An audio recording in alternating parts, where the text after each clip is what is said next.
We hear a lot of perspectives on the Mankind podcast. Inclusion of a guest is not an endorsement of their views, and the opinions expressed here do not always represent the mission or values of the Mankind Project USA.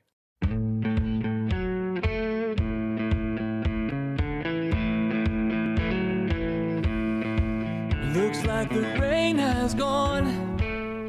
What's up, guys, gals, non-binary pals? I am Brandon Clift, your host for the Mankind Podcast, and I want to welcome you to Pride Month, right? The month where we celebrate the promotion of self-affirmation, dignity, equality, and increased visibility of lesbian, gay, bisexual, and transgender people as a social group. We've come a long way to get to this point, and we have a long way to go to be able to reaffirm that those of us who don't identify as straight, those of us who are straight, we are all human beings. We have a chance to support one another through this journey, and the best way we can do that is to better understand one another. And how do we do that? Through courageous conversations. And so today I wanted to pull out an episode from our previous show, Mask Off Monday, where we celebrated with a Pride Month special. We had 5 men who don't identify as straight come on the show to talk about their experiences and to share their insights and tools as to how you, me, all of us, regardless of our sexual orientation, regardless of our gender, how we can build a bridge to support one another through life, whether it's me as a straight man supporting my gay friend or whether it's my gay friend supporting me as a straight man. The thing is here, we don't want to just specifically cater just to one group. We want to make sure that there is support and there is I'm trying to think of the word, a container for all of us as human beings to embrace diversity, to embrace difference. And so what better way than to have a courageous conversation with 5 other men who I believe do a beautiful job to give me insights and give you guys some tools to be a part of this change. So anyway, I'm going to stop talking and I'm going to let you get to the episode. And I hope you enjoy a very green Brandon diving into his first conversation with a bunch of powerful, courageous, beautiful gay men. Enjoy.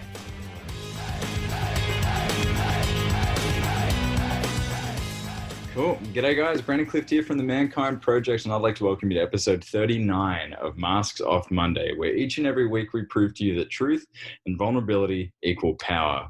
And now today is a very special episode that we're going to be diving deep into, and let's set up the context for this.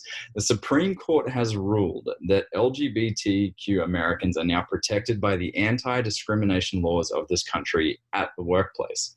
They cannot be fired or otherwise discriminated against at work simply because they are lesbian, gay, bisexual, or transgender. And in the Supreme Court, it was a 6-3 decision in the court, which in ringing terms holds that the Civil Rights Act of 1964, which was passed in the wake of JFK's assassination, can no longer be debated based on text, which means we can't just textualize the law based on what we think it should have been, or what we think it interprets. It's like actually going, no, this is really the intention behind it. And so that there are equal rights for most populations, most people that call themselves Americans or that enjoy the rights of this country, which is really cool stuff. And so today, it being Pride Month as well, we are joined by 3 very special men close to my heart. Scott's a new brother, someone I've just been able to connect with now as well. And we've got the All-Stars today, guys, to discuss what this means for us as Americans, what this could possibly mean for the world, and what this means for the 11 million Americans that identify as LGBTQ. And so first things first, I'm going to let you men introduce yourselves. So why don't we start off with Scott? Thank you. I'm Scott Freed. I'm coming to you from New York City. I've been in MKP for about 11 years, and I'm a public speaker, motivational speaker. I work with teenagers in crisis, do suicide prevention and HIV education primarily, but I like to say I teach kindness because kindness must be taught at an early age. And I'm in with that. Beautiful. And let's go, Greg. Hi, Greg Gondran here, Bold Lion. I am calling in from Texas today, and I was initiated here in Texas in 22 years ago, 1998, and Very active in the work for a long time, passionate about the work that we do, grateful that we're building bridges and that you've created this space for men of difference and to be in dialogue. So I'm anxious to get started, and I'm happy to see Scott and Carlos as well. I'm in. Aho, Legaspi. Carol Legaspi, Leon Marino. Taking it joyful. Really, this news is awesome. I initiated 10 years ago in San Diego. I'm a co-leader in the Mankind Project and co-founder of MKP Mexico. I'm dialing in from Chicago, where my husband lives, and with that I'm in. So, man, it has been a jam-packed couple months. There's a lot moving, a lot shaking. There's a lot of things being whipped up in our world, and especially in this country as well. And so I'm curious, Greg, to get your thoughts on, like, what does this ruling mean for the 11 million Americans that have been affected by discrimination in the workplace? Let me say first that I was really shocked. This kind of threw me up for a loop. I knew that it was in the pipeline, but I didn't realize today it was going to be announced and come into fruition. So I am like stunned in a good way. It reminds me, and this being Pride Month, right? It reminds me about 5 years ago, my partner and I were flying to vacation in Denver. And when we got off the plane, we heard that marriage equality had just passed. So it's something about the month of June has so many celebrations and pivotal points for our community. I also want to set some context before I answer your question. I don't know if it's a privileged place where the question comes from, but I've discovered in my own work, in my own self-discovery about who I am, not just about orientation, but as an individual, that I don't speak for every G, B, T, Q, or L person. I can't, neither can Carlos or Scott, but I can speak from my experience, and I can speak sort of collectively what my path has been in the gay community. And when I say gay, I mean all inclusive. When each of us came out has an impact on how we are today. When we came out to our family, our friends, our work, our job, and so forth, there's an impact, I think, on personality, persona, character, and self-esteem. And so all of that, and where we were born, I'm from the South, Carlos is close to Mexico, and Scotty, I'm not sure where I was born, but geographically, religiously, socially, all those factors impact who we are as LGBTQ folks, right? So I always, kind of cringe, and not in a bad way, but when someone says, hey, what do the gay community think of? Well, I don't know what they think of, but I know what I think of. So I think it's just sort of by default that we go to a target group, and sometimes our minds say, well, they would know for what everyone else thinks. So if that makes sense, it's not about the question, but I do get asked a lot, what does the gay community think or feel? I don't know. So I don't want to make an assumption that I represent all voices. So thank you for that disclaimer. I think that this is a gigantic leap. I've lost at least 2 jobs. One, primarily, my career is in education and administration. So I was fired as an administrator in a school district in Texas when I was outed. So I know that personally, that experience, what that feels like. I know the fear that I lived in as a teacher for 10 years of being outed, of being misinterpreted, of all the baggage and projection that being gay carries, at least from the generation that I grew up in. And so I had these demons at play that I took on from my surroundings, in particular church, and some of the Southern Bible Belt stuff that I had internalized. So I lived, and I can only imagine that many LGBTQ folks live in a constant fear of being outed, not being able to survive, not being able to have a job, not being, those are some basic things: food, shelter, right, survival. So to live in constant state of fear is, I think, taxing on every level, emotionally, physically, spiritually. It tears us apart. And the work that we do in MKP, particularly on LGBTQ gateways, is about alleviating and discarding that lie and that fear and that shame, or at least digging into some of it, right? So this is monumental that folks no longer, and I think it's going to take a while to sink in, at least in my generation maybe, but it's monumental to be able to go to one's work, whether it's home or wherever, and not have to filter, pretend, lie, hide, deny, suppress, right? Who we are, and to shadow, which is what MKP teaches us is not what about being authentic is about, right? So this is gigantic. I'm there's a part of me that's like ready just to like jump and celebrate, and it's just now sinking in. So very timely, the question, but it's going to change the fabric of our society, not just, I think, for our tribe, my tribe, but in light of everything else that we are facing around oppression and discrimination and misconception and hatred in the system. It's all being surfaced and examined. So really excited about what's the next step. Thanks for asking.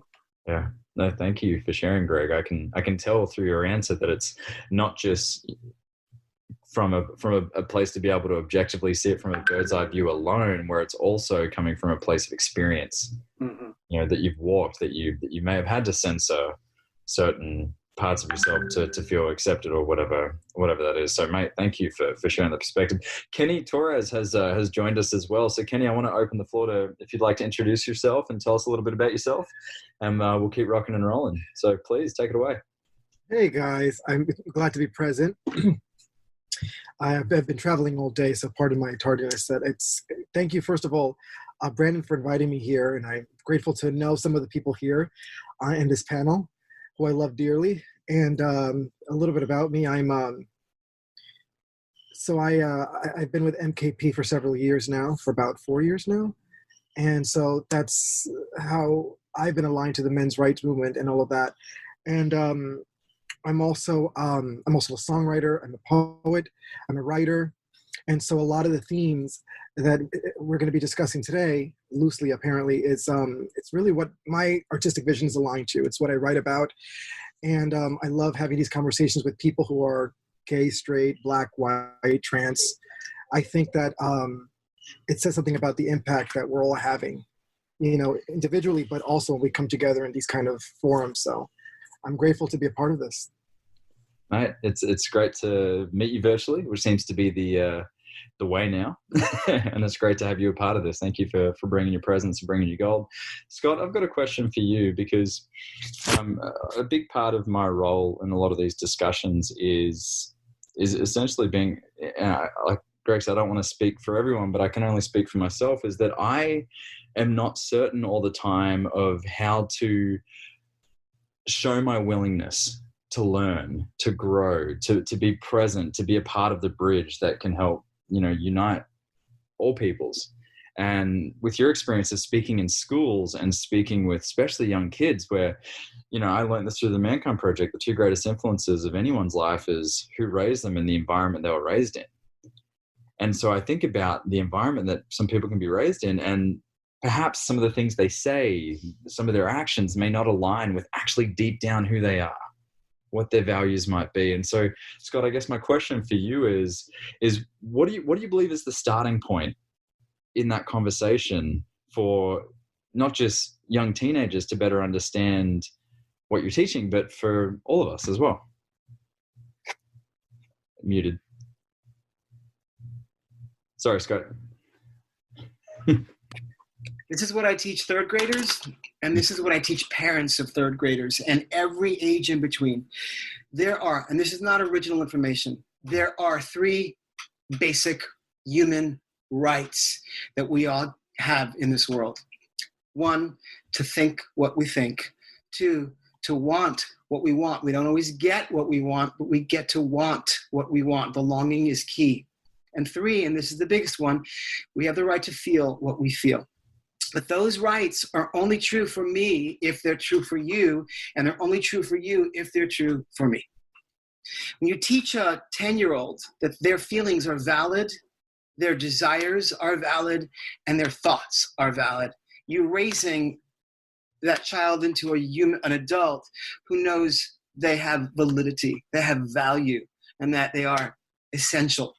Not in the way that we call essential by intubating somebody today, but essential because they are a person with basic rights. The way to get a conversation started about civil rights, which you talked about last week, and it's interesting that it's connected today as well, is to grant the other person the same rights, the ability and permission to speak their mind without being interrupted, and to know they have a place. There's a place here in this circle for them to say what they want to say. Which brings me to something I wanted to add on to what Greg answered with your question. I think it is absolutely brilliant that this was created, today's Supreme Court vote, off of the 1964 Civil Rights Act. In order to understand what we won today, we have to understand what they won in 1964. We are included as LGBTQ citizens in a decision that was made because of rights that were granted and fought for by Rosa Parks, by James Meredith, who was shot while he was trying to walk across Mississippi to prove that a black man can walk across his home state, by the people who marched over the Edmund Pettus Bridge, by Jimmy Lee Jackson, who was murdered before the March for Civil Rights. All the people who sat at the lunch counters in 1960 in Greensboro, North Carolina, who were told they couldn't sit there, but the students who protested nonviolently. Everything that those citizens, those young students did back then won us the right to be who we are today as well. And it's important that we include that for 2 reasons. One, because civil rights is not just about Rosa Parks getting not standing up on a bus, but about everyone. And 2, because we have now tonight in Atlanta and other cities in this country, young men and women who are finally energized about civil rights in a way that they haven't been before. Protesting in their city streets tonight, tomorrow night, and for many weeks to come. It's important that they understand that what they march for, they march along on the shoulders of Rosa Parks and the people before her and the ones before her and everyone after. We are included in the Civil Rights Act. We are marching, we are now included with what those teenagers fought for at the lunch counters.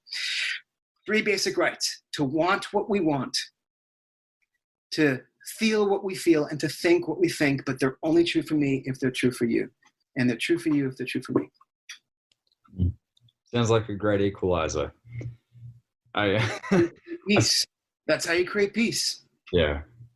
I saw a meme today that was it was something just like, oh, please, if only we could have Fred Rogers back in a time like this. How he would always talk about, validity, that your feelings are valid, that that you are special, you are unique in the fabric of all of this, which is really cool. And I thank you for sharing, Scott. Really, there's a lot to kind of dig into there. And Carlos, I got a question for you, man. I mean, all the men here, from as far as I'm aware, have been quite present in the work in the Mankind Project with Gateway Weekends. And when I was down in Mexico staffing with you, I remember you coming up to me and saying, "So hey, like, what do you think?"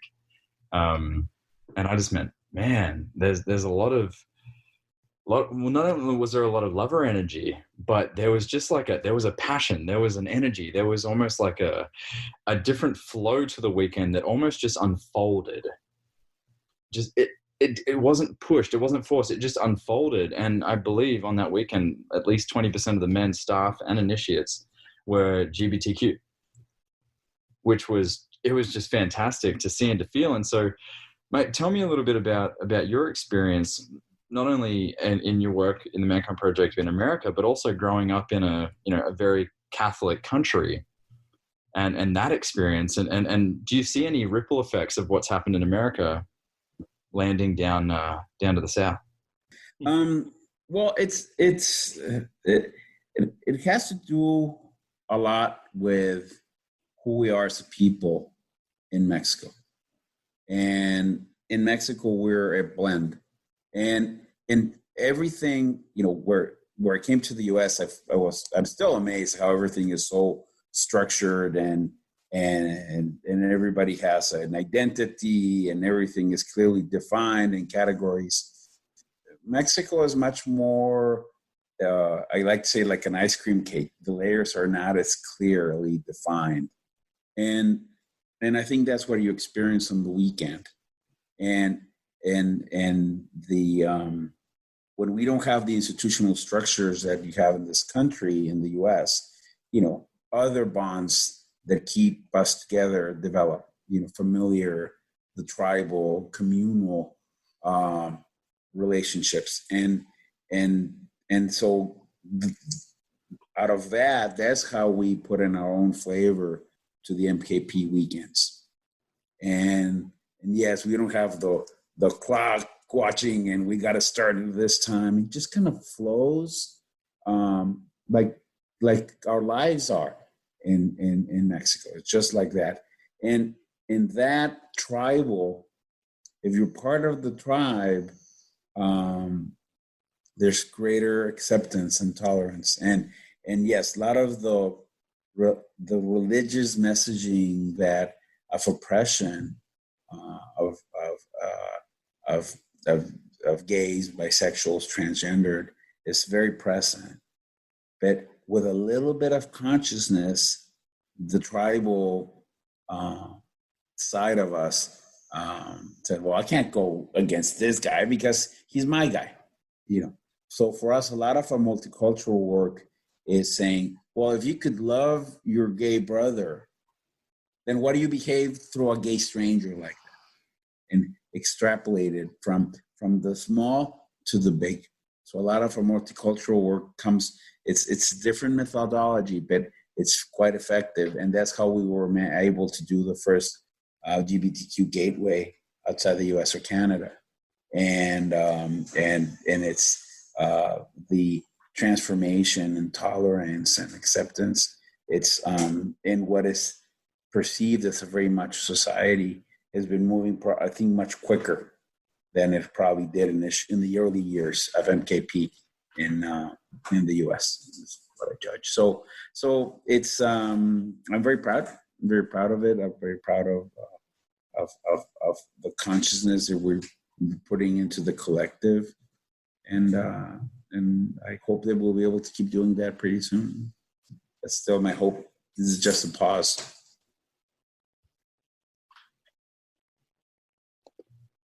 Beautiful. And it's been really cool to see the progress you guys have been having down there. I mean, when was the first weekend in Mexico? 5 years ago. 5 years ago. 5 years, yeah. Right. Yeah, we've done 11 trainings already, and it's and we're mentoring Spain and mentoring Argentina, and it's kind of just dominoing through the Spanish-speaking world. Yeah. Oh, fantastic. Now, Greg, a question for you, mate. You've been quite diverse in your work, especially, I guess, if we're talking about people of difference. I know you do a lot of work with is it education around deaf? Is that right? Around those that. Yeah, I'm a teacher and administrator of deaf education. That's what I've done most of my life. So I grew up with deaf in the family, so that's another language for me. And so I have that whole, Carlos and I've had this conversation, I've had that whole bilingual translation, two worlds kind of piece that's always been inside me, independent of being gay, but that recognizing that difference in culture and language has really played into my role in MKP, how I lead, why I lead, where I lead, what I lead. And so, I led a gateway for men with physical disabilities last year. And we talked on one of these calls one night with Art Patterson. he won't mind me outing him here. I have permission. Who is one of the most unique men in this work. And I say that because art lives with so many differences. I don't know, Scotty or Carlos, I don't know if you guys know him, but he identifies as a man of color, African-American. He also identifies as gay. He also identifies as a man with cerebral palsy, physical disability. So he walks a path that many of us don't or haven't. And I find that the bridge you were talking about, how do we build, and that metaphor around bridges, the short answer for me is to be in relationship with people that aren't like me, don't look like me, don't love like me, don't talk like me, don't act like me. Just holding space, being an active listener. You know, I've watched and listened to some of what's happened on some of these Zoom calls, right, with men of color and the men of color in my life. And what a theme that I picked up from them is just shut up. and I think there's so much value in that, meaning the privileged voice is not used to shutting up. Years ago, I see your hand. Years ago, I was doing a LGBTQ gateway in the Mid-Atlantic community. It used to be called Greater Washington or something like that, something different term. And MKP wasn't really sure about this gateway stuff, so we had to have a straight guy on our leader team. You know, so it would be like 5 on a leader team, 4 of us LGBTQ, but had to have a straight man there. And part of that, I think we were just kind of being watched and monitored. But there was this other part that we had to have a token. It had to be balanced somehow. And it's no longer that way. So this straight guy shows up and he says to the leader team, we're on Thursday night, we plan what we're going to do for the weekend, like what roles we're going to hold, covenanted roles. We talk about the training. We do sort of a pre-planning weekend leader team meeting for the weekend. And he would not shut up. It was like and he needed to have his voice.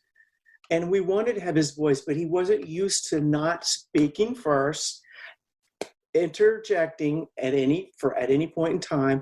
And what I noticed, Brandon, and I see this with majority-minority dynamics, is when the majority or the dominant group, whatever term fits for you, begins to speak or come in, it's almost ingrained in many of us to just, okay, fine, you got it, to acquiesce, to just give it away. And so we stopped having all of this, trying to balance and have straight guys. And so we started to do LGBTQ weekends where it was like 90% LGBTQ and 10% straight. And when we did that, we made that shift and that change, the queer voice surfaced across the board. The queer gifts surfaced across the board. And this permission was granted by not having the dominant voice in the room. And so when this guy said, we kept shutting him down, hey, hold on. And finally he's like, well, what do you want me to do? Well, I said, I don't know, so many terms, shut the fuck up. and he said to me like years later that was the most educational point for that whole training from him, was being told, you don't need to say anything, or just don't say anything and just sit and listen and be quiet. So he kind of sat on a shelf all weekend long and just observed and got just, tons from just the experience of witnessing. So I don't know if I answered your question or if there was a question. I'm going to jump in on there. Can I jump in on that? Yeah. Greg, it's beautiful, Greg. I just love listening to you talk. There was one night I was sitting in the same way that Greg, I was that guy that Greg's talking about in another place. I was in an HIV support group, HIV positive support group for many years, and I would be the one with the brilliant answers and the poetry, and I'd make people cry, and I was always the one that would check in at the very final minute. I have something I want to say, the one that you're going to go home remembering and talking about. And one day, a woman with AIDS, Robin was her name, She turned to me and she said, I will know that the meeting you sit in for 2 hours and don't say a word, in that night, I will know that you are enough. That you, and we talked about being essential, that who you are doesn't need to be projected into the room, that you got it, and that your presence alone is enough. This whole notion of essential workers versus essential people. Sometimes our silence is very comforting and attractive, and it's a conversation too. For me, I have something to say. You experienced it, Brandon. Going down to the weekend with us, not knowing the language, and that forced you to be quiet and to listen with all your being. And so going back to what Greg said, for us, by having that language barrier, it confirms what Greg was saying. If you come from a dominant culture, go to an environment in which you're not dominant, that is this upside down world that we try to create in the gateways, or by default by being on a weekend where you do not speak the language, because then you have nothing else to do other than be present and open-hearted. And then hopefully you bring that as a gift back to your home country or your home culture. And also as when we, as our targets, we're not part of a dominant culture. As a coping mechanism, as Greg was saying, is we learn to submit or to clam up or to play possum to survive. And that's why the impact of somebody that is from the dominant culture of not just speaking the mind or stepping over, saying, we say, Carlos, you're a big dude and you always speak your mind. It's can you be impacted by what I say? And said yes, because there's something's going to push me over the edge, and I'll revert back to what our cultural survival technique is, and we'll shut down. And so just be aware of that target men and women and people. It's hard sometimes to remain in our center because we have ancestral or coping mechanisms that will disconnect us. Just tread lightly. You know what I do when I feel like I have to jump in and speak? I sit there and I wait as I'm listening to Carlos talk. I wait for the love that I feel for Carlos to stumble into the conversation. Not the love that I felt for Carlos before the Zoom call began, but the love that I feel for Carlos as he's speaking. I just sit there silently and I wait. I love Carlos. I wait to feel it. I give myself the assignment as I'm listening to listen with love. And I said that to a room full of students at Penn State University, and one of them retweeted or sent it out on a tweet, and he said it this way. He said, never leave a conversation until love walks into the room. And it is up to us to let love walk into the room. We are the ones who invite it in by listening, by shutting up, as Greg says, by understanding that there are different ways, different languages, as Carlos is talking about, to say what needs to be said.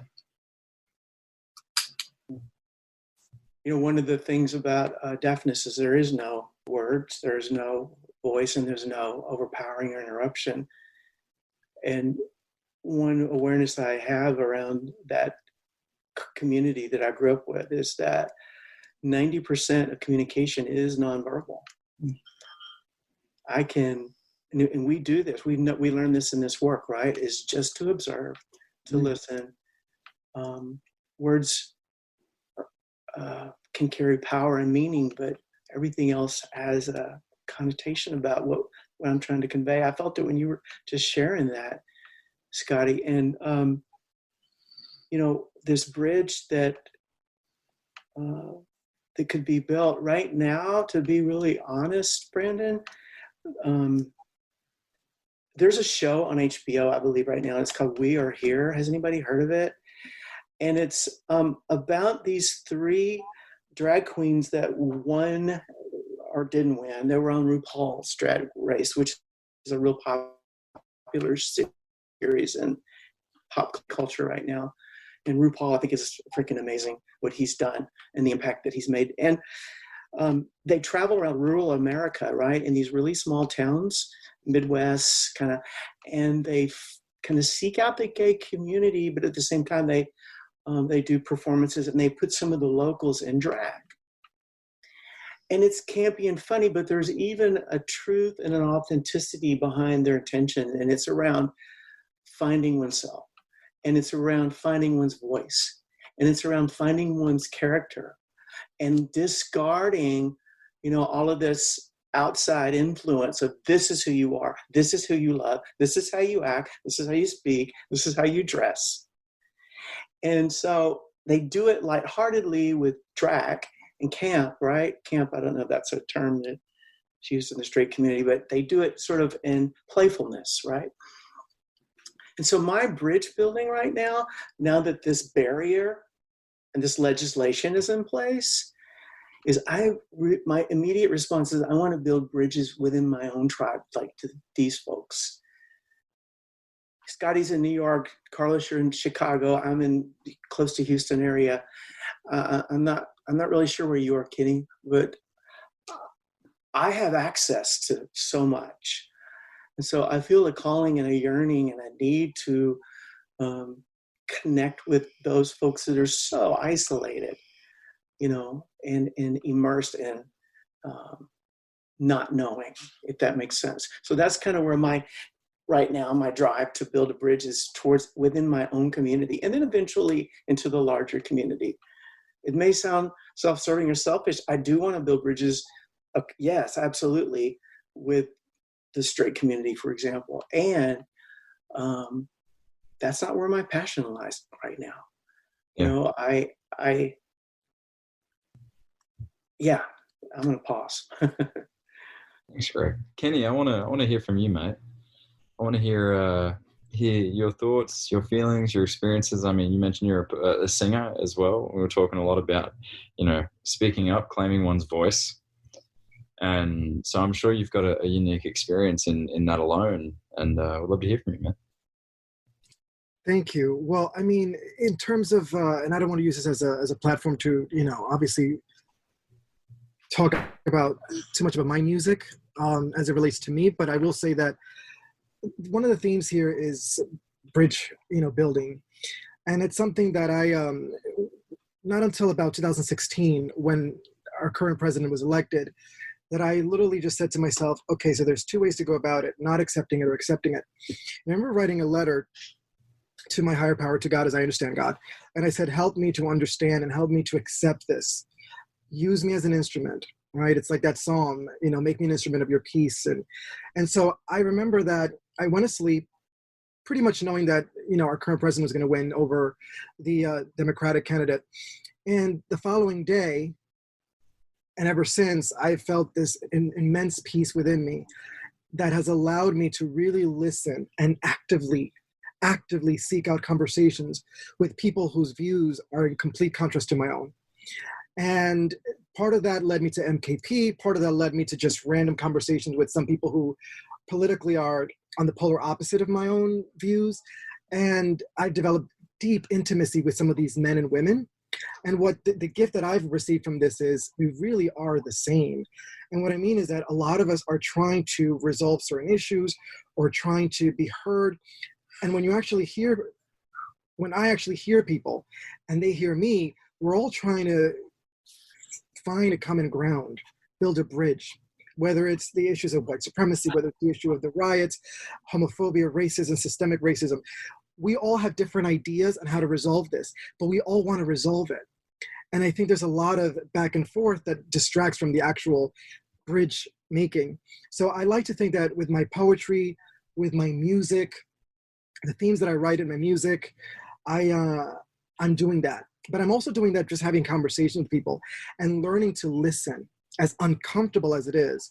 I remember that about 2 years ago, I don't know what occurred to me, but I literally said to myself, I want to be able to bring the message of MKP, for example, Mankind Project, and this idea of building bridges with people whose views are completely different, with people who are white supremacists, especially young men who are interested in this kind of thing. And I literally reached out to, I must have been at least 50 or 60 I groups, which are the groups that, where men in MKP and Mankind Project, if anybody watching doesn't know, come together and do men's work in different ways, different exercises. And I literally reached out to every single, I group representative that I could come up with in the roster of groups online. And I literally said, hey, how can we reach out to people who are not only in isolated community, men who are in isolated community, but men who are in either radical factions or radical groups. And a lot of it, nothing really came of it, but I started this mass dialogue across the entire country. Some people said, mind your own business. Other people said, that's a great idea, but we don't know how to do it. And other people said, that's something to think about. Let's see how we can follow up on that. And so I did follow up with some of the men. And so all of that came from just asking for peace, asking for the ability to learn for myself how to set aside my own ego, and so I can listen to people and build bridges. And so the short but yet long answer to your question is, I do that with music. I impact the world with music. I build bridges with my poetry. And I think because music is such a universal language, even if you don't understand what I'm saying in the lyrics, the melody, the music, it all comes together and you understand what that's going through, what that means, right? In my own powerful man's voice. And when I sing, I'm present. People understand where I'm coming from. And so, it's interesting that, I've been invited to this panel and a lot of us are talking about our own cultural backgrounds and references, but also, Greg, I heard you, mention the bridge making, the bridge building. And and that's, I do it through art, I do it through music, but I can also do it through just having conversations. And I've grown so curious, by listening to people and sensing how safe they feel when they don't feel threatened or, like I'm going to jump on them. You learn so much. And that's how I build bridges. Beautiful, Kenny. Thanks for sharing a way in which there's no path. We learned this in the last episode when we were talking about race, and we'll talk about the riots. Is like, one, it takes willingness, but two, there's no plan. There's no 12-step process. It just takes that willingness, and that channel for you seems to be music and poetry, and a willingness to hear other people's perspectives and thoughts, which is awesome. Carlos, mate, we know you've got to jump off the call, so an opportunity if you'd like to do a checkout. Any final thoughts? Carlos Legaspi, Leon Marino, checking out with joy. Was reflecting a little bit on today's decision, because normally the Supreme Court is not good at leading. They're normally good at following.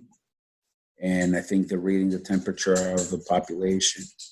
And the vast majority of the population are supportive of LGBTQ rights, LGBT rights. And they kind of saw that's where the population stand, and that's why they did it. So kudos to everybody that's moving the ball forward and in consciousness. This is just the reward. With that, I'm out. Aho. Thanks for joining us, brother. And now, men, before we wrap up, Greg, would love to hear a little bit more about Gateway Weekends, and for men that might be watching, for those that might have someone in their lives that they believe could benefit from the work that we do now that we have these extra weekends that are coming out. Would love to hear what's going on at the moment, what we've been able to achieve, and where you think we're heading before we wrap up. So right now, all of our trainings have a pause button on them. So there were about a half a dozen gateways scheduled this year, and a gateway weekend is a new warrior training adventure. The protocols and processes are the same, whether you go on a gateway or a traditional weekend. The difference is that on a gateway weekend, the staff, those who lead the weekend, match the target population that we've invited. For example, if it's a deaf, hard of hearing gateway, most of the staff are going to be deaf and are hard of hearing and know sign language. So it attracts deaf people who otherwise may not, because of fear, shame, language barrier, on and on. They'll show up. Other deaf men, yes, of course, may go to a traditional weekend or may not. So we've created gateways as an experiment 10 years ago, and it's worked fabulously, where folks who otherwise would not go, based on their own story, their own history, as I mentioned earlier, show up. Hey, everybody here is like me. I don't have to explain who I am. I don't have to explain this story again.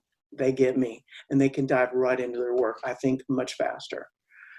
So they've taken off. Carla, I led one in, I wish Carlos was still here. I led Mexico's first gateway last year, and we're having another one in October, unless it gets canceled or postponed rather. So they are exploding. There's other countries. France is wanting to do one now. There are gateways for men with physical disabilities, gateways for men of different race, different ethnicity. The fear, though, that comes up in MKP and in other dominant groups is, but wait, we're all the same. Yes and no. So, right, it's a both and. And so the fear of not knowing, the fear of not understanding, the fear of not wanting to see difference, I think has intimidated some folks, and they've resisted. So, but overall, I say to the folks like that, then come and be part of the staff and have your own experience. And they do. And I got to tell you, Scotty can attest to this. On the LGBTQ gateway, for example, the straight men who have come through have said every single time, I feel like I just had another initiation. I feel like I've just walked through another rite of passage. I feel like I have just built a bridge in a way that I couldn't have done in some workshop or in my high group.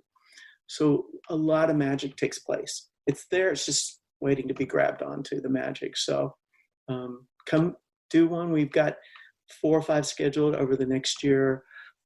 And there's a website called mankindpride.org that lists all the trainings and where they're located and the dates and such. So thanks for asking. Yeah. Fantastic. Well, I'll tell you what, man, this has been a fantastic 45 minutes spent with all of you. I feel like I have grown just in this time alone. I feel like I have a deeper understanding. I feel like I have a better understanding of myself and my own feelings, my own thoughts, my own beliefs as well. Scott, what were the 3 again? Please remind me. 3 basic rights that we're all granted. 1, the right to want what we want. Longing is really essential. The right to think what we think. But the biggest of all 3 is the right to feel what we feel. And it's only true for me if it's true for you. Aho. So we'll check out, I'll kick things off. Brandon, Wild and Courageous Chimp, checking out with just immense joy and fear. It's, these are really scary for me to host these conversations. And I am so grateful to those different than I that will hold me through this process and support me through this process. And they see my willingness. They also see my lack of experience in certain areas, and they hold that and support that, because I don't believe building bridges is not a clean process. It's messy, and we don't have a 12-step plan for any of it. It's just, I think it comes down to willingness. And I'm willing, and I'm proud to be here. I'm proud to be with you, man. I'm grateful for this time spent. I'm out with that. Aho. Let's go, Scott. I'm checking out with humility and gratitude and pride. Mostly grateful that my puppy slept through this whole thing. And I'm out with that. Greg.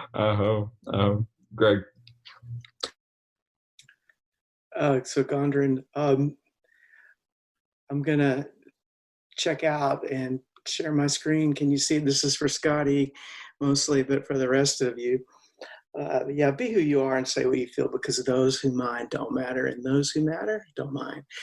Little Dr. Seuss, I heard you say Mr. Rogers or something earlier, and it just brought this up for me. And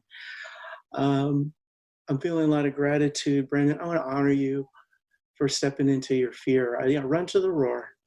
Run to the roar. I will hold you, and I will stay in the game with you as long as you're running with me. So run towards the fear. That's the teacher. Thank you for having me tonight. I look forward to the next time. I'm out. And Kenny.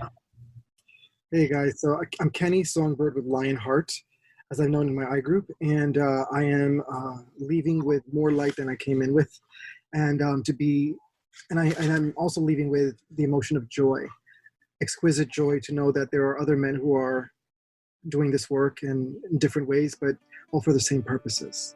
So, with that, I'm out.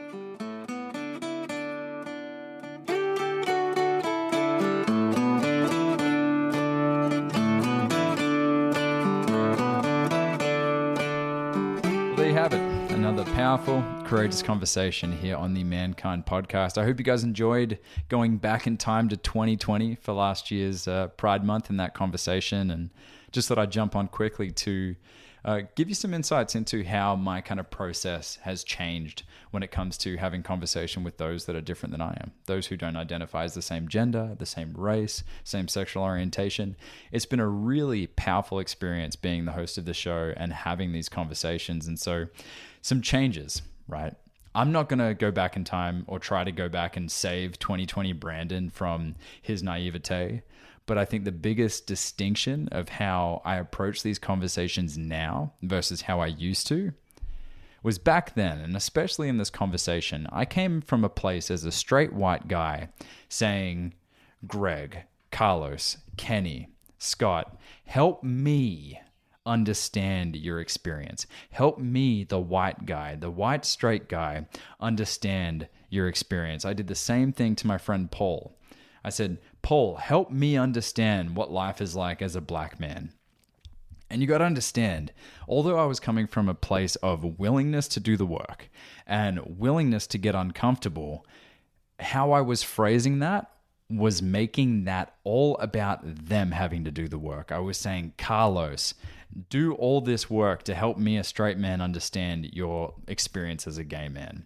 Paul, do all this work. Go back into your memory banks of all the uncomfortable experiences you had growing up as an African-American kid and man, and help me, the white guy, understand your experience. Does this make sense? It isn't up to me to go to them and have them open up the vault of their experiences to help me understand. The distinction now is, rather than saying, help me understand, I'm asking the question, what do you want me to know about your experience as a lesbian woman, as a black man, as a Hispanic man? That's the change. Not find the nearest African-American man in your community to help you understand your racism or help you understand their experience. It's about having the willingness and the openness to say, hey, what do you want me to know? It's a subtle change, but it will make all the difference when you open up that dialogue and that conversation with someone.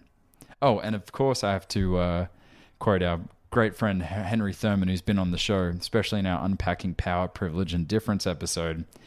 Just start with connection.